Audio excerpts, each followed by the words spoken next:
Welcome back to the Team Leal Kitchen. Today we're going to be making lobster rolls. These came out so delicious, and I got the recipe from at the Edgy Veg. That's Candice. She's got this amazing YouTube channel. I'm going to link her video down below. I did tweak the recipe just a little bit, but it came out very, very well. The recipe I'm sharing with you today is not in Candice's amazing cookbook, but I would suggest to get her cookbook. It really taught me how to cook in a very different way, and some of these recipes are so good. Even my pickiest eaters asked me to make them again and again. Now, besides the lobster rolls, I also made this into lobster salad. Honestly, that was my favorite way to eat this. It was so fresh and delicious. To make it, you'll need the following ingredients. It's not as difficult as I thought it was going to be, pretty simple. Now, I want to take a moment to thank you so much for watching my videos. I really appreciate it. Please don't forget to subscribe to my channel and press that little bell so that you get notifications. And if you're more of a reader, go ahead and get to my blog. That's where you'll see all my recipes written out with instructions. So here we go. Let's get cooking. Vamos a cocinar. To start, go ahead and get your hearts of palm drained out. I did weigh mine out because I didn't have the size container that Candice had asked for, so I do use a scale with my hearts of palm. I love my Vitamix scale because it's not used with batteries. So after you get everything, like your 28 ounces of hearts of palm, just cut them up. Y'all, remember in my first video, if you've watched my videos, I cut my finger pretty bad with hearts of palm. So while I'm cutting these, you'll notice I'm awkwardly cutting them because I'm scared for my life that I'm going to use this knife and I'm going to chop my fingies off. I didn't cut myself. My relationship with my knife is getting much better. We may go to counseling soon, but for right now, it's working. I get all of my seasonings together. That is my garlic and my Old Bay, and I put everything into a mason jar. Y'all, I love mason jars. You know I do. You know Toby does not like them.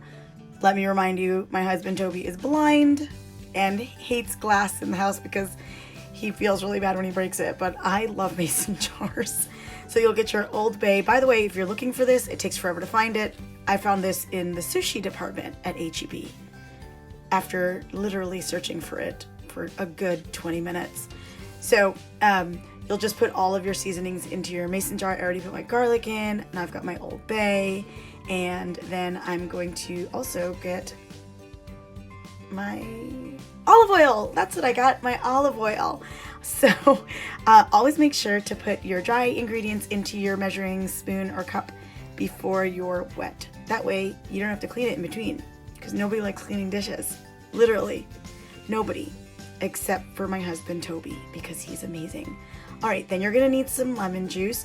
I get another mason jar because I obviously have a love affair with them, and I'm going to squeeze everything into my mason jar. The reason I do this is because you'll need the lemon juice twice in the recipe, and I want to measure out my lemon juice as well to the right measurements that it's called for. So I squeeze everything into here, and then once I do, I'll use it for recipes or for lemon water in the morning when I act like I'm healthy, which I'm not. As you'll notice, I'm chubby, but it's fine. My kids and my husband love me this way. This is a no judgment zone. So once you get all of your lemon juice squeezed into your mason jar, you just get the measurement that you would need for it and then put the rest into the fridge. So I'm literally just gonna take the measurement that I need and I'm gonna put it into the mason jar where I'd put all of the other spices for the marinade for the hearts of palm, and I'm just saving that for later. So all you have to do, because you have it all in your handy dandy mason jar, is put your lid on it. This is why I love doing things with mason jars.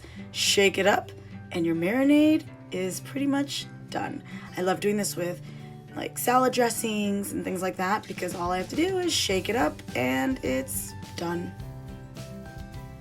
So you just get your hearts of palm and cover it with this marinade.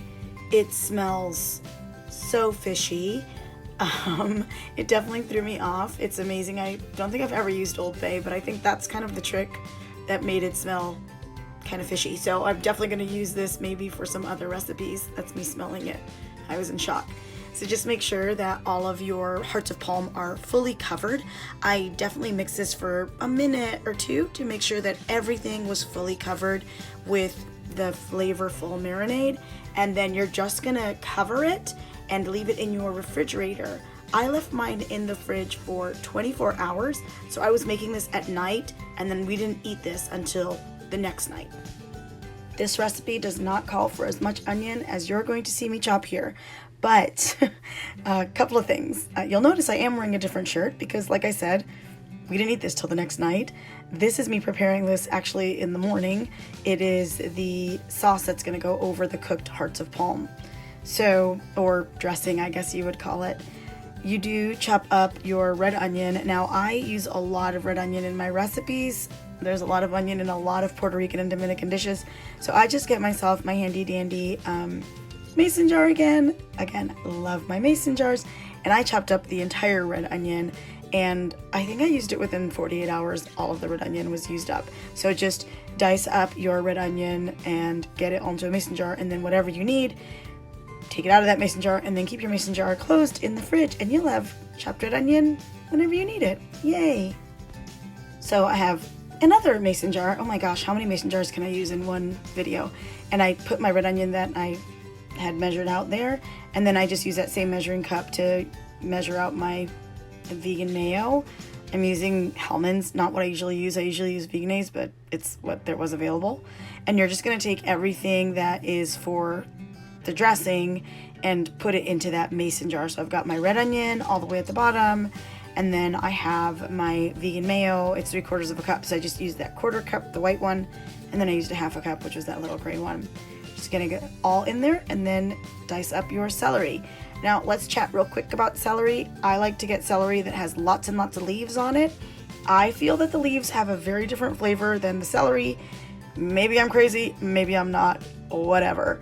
But even Candice asks for the leaves to be used. So get some celery that has some leaves on it. I take the stalks, rinse them, and I cut off that big fat part at the bottom, and then I separate my leaves and my stalks. All those little dry bits at the top and bottom, just get rid of them. And like I said, just take the leaves and separate them, because I kind of dice those really finely once I'm done with my celery.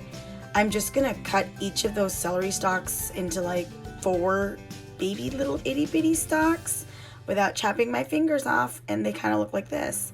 And then all I do is run my knife through them. So they're already kind of much thinner, and then I chop them from there. And I go over these over and over again to get them nice and fine. And I actually just took these 2 stalks, and once they were finely diced, I go ahead and I put them right into, again, that mason jar. Cannot express how much I love mason jars. Not a sponsored video. Literally have 50 amazing subscribers who are awesome. Nobody's sponsoring me. Specifically, not a mason jar, but get your celery into your mason jars, or jars, sorry. And I just get everything in there, and then I have to get the dill in there as well, which I love dill. I used to love eating dill on tuna. I don't know why, but I love it. So having dill in this made it extra delicious. So just 2 tablespoons of dill, which I love. And then after you get your dill, you'll go back and get that, remember that lemon juice that you squeezed? Yeah, you've got a nice mason jar filled with it, ready to go. So you get 2 tablespoons of lemon juice into your mason jar. And then you can cover it up, put it back, and have your fancy lemon water in the morning, because you're fancy and healthy, Trudy. Yes, you are. Yay! So I just take that all and I mix it up nicely while keeping everything tidy around me. And this is what it looks like. Y'all, this is amazing, by the way. I may make this as just a dressing. It is so good. I tasted it, and here's the moment I taste it, and I'm, oh my gosh, oh my gosh, oh my gosh, it's so good, it's so good. And I covered it up, and I gave the fork to Toby to taste everything on it because it's so good. Take your marinated hearts of palm at this point, put them in a pan at medium heat for about 10 or 15 minutes. You'll let that simmer, and then after that you'll let it chill for a while so it's not hot. Then you will mix your hearts of palm with that dressing that was so good. Seriously, y'all, I'd bathe in that dressing and it would be just me and the dressing having a private moment. Oh my gosh, so good. So mix that all up, make sure it's all covered, and you've got your lobster salad. Now, she does put some other things on it. I did not. My family's kind of simple. That is Jackson's on his gluten-free bread. Poor child. I feel so bad for him, but I'm so glad for options. And this is him tasting the inside, like the lobster roll part, and he was shook, y'all. His face says it all right there. Diego topped his with some Edgy Veg bacon, and Toby did not. I did top mine with Edgy Veg bacon as well, so good. And then the next day, I made some more dressing, and I made salad with it. Oh my gosh, amazing. I hope that your family might try this recipe. I hope that they love it. Buen provecho.